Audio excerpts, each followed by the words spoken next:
နေ့တိုင်းတရုတ်မှာလက်ဖက်ရည်ရောင်းတဲ့ဈေးတန်းကြီးတစ်ခုရှိပါတယ်။လက်ဖက်ရည်ရင်ကျေးမှုကိုစတင်ခဲ့တဲ့တရုတ်တွေဟာလက်ဖက်ရည်ကောင်းတစ်ခွက်ရဖို့အတွက်ခုလိုဈေးကြီးတွေမှာရှာဖွေနေတတ်ပါတယ်။ပြီးရင်လိုအပ်တဲ့တခြားအမွေးရက်တွေလည်းဝယ်ကြပါတယ်။ဒီဈေးကြီးမှာလက်ဖက်ရည်တဲ့ထဲတောက်စရာလက်ဖက်ချောက်လော်မွေးတွေကိုတီးတက်ရောင်းချပေးတာဖြစ်ပါတယ်။အဲ့လိုရောင်းချရင်းနဲ့စပွဲဝိုင်းကြီးတစ်ခုမှာလက်ဖက်ချောက်တွေကိုမြည်ဆန်းဖို့ရင်းနှွေးပေးထားပါတယ်။ဝယ်သူတွေဟာကိုလိုချင်တဲ့လက်ဖက်ချောက်အရသာကိုမြည်ဆန်းရင်းလက်ငင်းဝယ်လို့ရတာကြောင့်အဆင်ပြေတဲ့ကူပါတယ်လက်ဖက်ချောက်တွေရဲ့အနက်နဲ့ပုံစံကိုအမြင်နဲ့ဆုံးဖြတ်ရွေးချယ်ကြသလိုအရသာကိုလည်းလက်ဖက်ချောက်လေးတွေကိုရှင်နွေရဲထဲတောက်ကြပြီးဆုံးဖြတ်ကြပါတယ်ရှင်နွေးတင်ကုန်ချင်းစီကိုအရသာခံပြီးလက်ဖက်ချောင်းရဲ့အရသာနဲ့လက်ဖက်ရည်ချမ်းကိုမမမောတောက်သုံးကြည့်နေကြရတာကိုမြင်တွေ့ရမှာပါလက်ဖက်ရည်သို့မဟုတ်ရင်နွေးချမ်းတောက်သုံးခြင်းဟာအစာချိန်လဲသလိုလို့လည်းပြောစေပါတယ်ခန္ဓာကိုယ်ကျန်းမာရေးကောင်းစေပြီးစိတ်ကိုလည်းကြည်လင်လန်းဆန်းစေပါတယ်ဘယ်အစားအစာနဲ့မဆိုလိုက်ဖက်စွာစားသုံးနိုင်ပြီးနေညမရွေးတောက်သုံးနိုင်ပါတယ်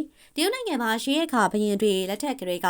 အချမ်းတန်ကိုအန်တူဖို့ရင်နွေးချမ်းတောက်တဲ့ဒလေးရှိလာခဲ့တော့အခုထိပါပဲအရှင်ကထက်အများကြီးအမျိုးစုံနေတဲ့ရင်နွေးချမ်းတွေရှိလာနေတယ်လို့ရင်နွေးချမ်းတွေရှိလာနေတယ်လို့အဓိကပဲကင်ထားတာကတော့လက်ဖက်ချောက်တွေပါပဲ